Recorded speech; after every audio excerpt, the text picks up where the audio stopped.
nk'uko benshi babitwandikiye babidusaba twagomba tubashikirize aho duhagaze nk'abakristu ku bijanye n'ijambo papa yashikirije mu kinyamakuru Associated Press cyo muri Amerika avuga ibijanye no guhuza ibitsina kuba bisangiye ko ari igicumuro atari icaha.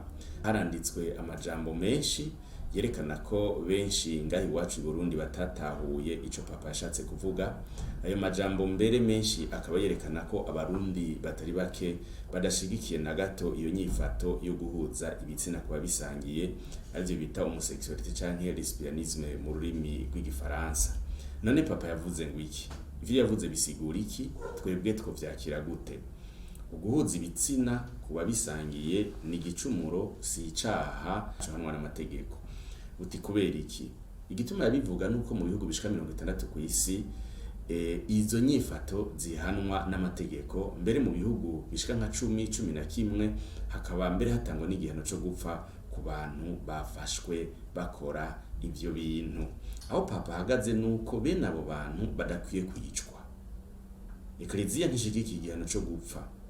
Umuntu yakoze icaha, amategeko cyangwa ubutungane bw'igihugu bwomufasha kwihanura kuko upfuye ntabagishobora kwisubirako. Naco gituma Ekleziya itoshigikira igihano cyo gupfa kuko umuntu abajanye n'igicumuro kandi yoshoboye kwisubirako. Hanyuma mbega abasuma, abasambanyi bafashwe baricwa? Ni kuki abo bobo baba bakoze nabi egome nabo nyene bo kwicwa?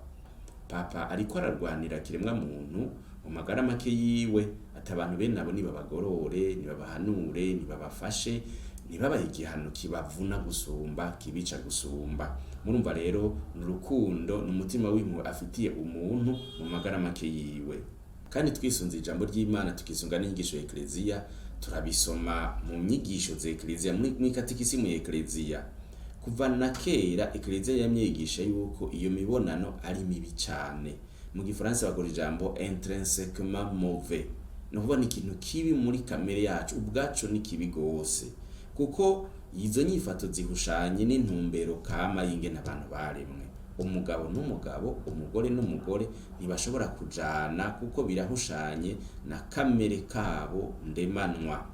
Izo nyifato zugara irondoka, ko umugabo n'umugabo ntibashobora kurondoka, umugore n'umugore ntibashobora kurondoka.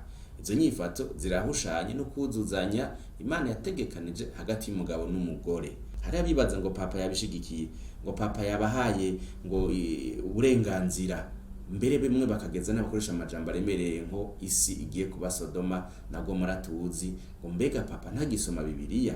Murumva ko uko nukudategerana mba ico yashatse kudushikiriza. Ugukora ivyo rero ni igicumuro ababikora baba bakoze.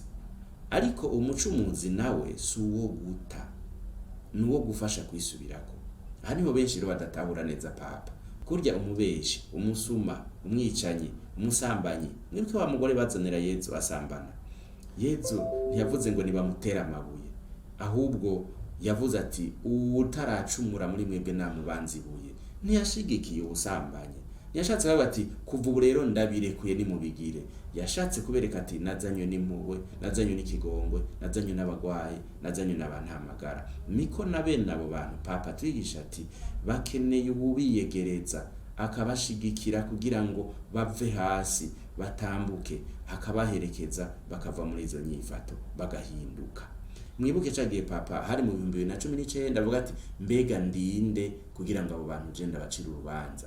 Aha abari karatwereka yuko twoba natwebwe abanyempuhwe. Abo bantu baba bakoze igicumuro, mugabo umucumuzi si uwo gutabwa, umucumuzi si uwo kwica. None rero muri make papa ntashigikiye uguhuza ibitsina kuba bisangiye nta namba. Ubwa kabiri, inyigisho za Ekleziya n'ijambo ry'Imana biratomoye neza kuri iyo nyifato.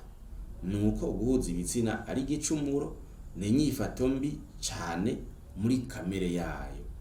Bwa gatatu, Ekleziya ntizigera ishigikira abantu bakora ivyo bintu biteye isoni kandi bihushanye n'akaranga k'umugabo n'umugore nk'uko Imana yabaremye.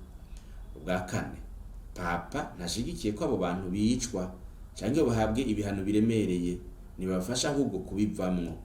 Umwana wawe acafuye uramwoza kandi ntumutana n'umucafu. Bwa gatanu, guhuza ibitsina kuba bisangiye ni igicumuro, si icaha c'agacamutwe. Abo bantu bakwiye uwo bafasha kubivamo. Bwa nyuma Ekleziya irazi ko hariho abagomba gusigura nabi ivyo yigisha kugira ngo bemeze kandi bashira imbere izo nyigisho zishigikira izo nyifato. Ekleziya ntizoshigikira homosexualité, ntizoshigikira lesbianisme kubera amategeko amaze kubirekura mu bihugu hirya no hino, canke kubera urwamo rw'abifuza yuko vyoja mu ngiro, mbere bagasigurana nabi inyigisho z'Ekleziya, inyigisho z'umuvyeyi Papa. Murakoze, Imana ibahezagire.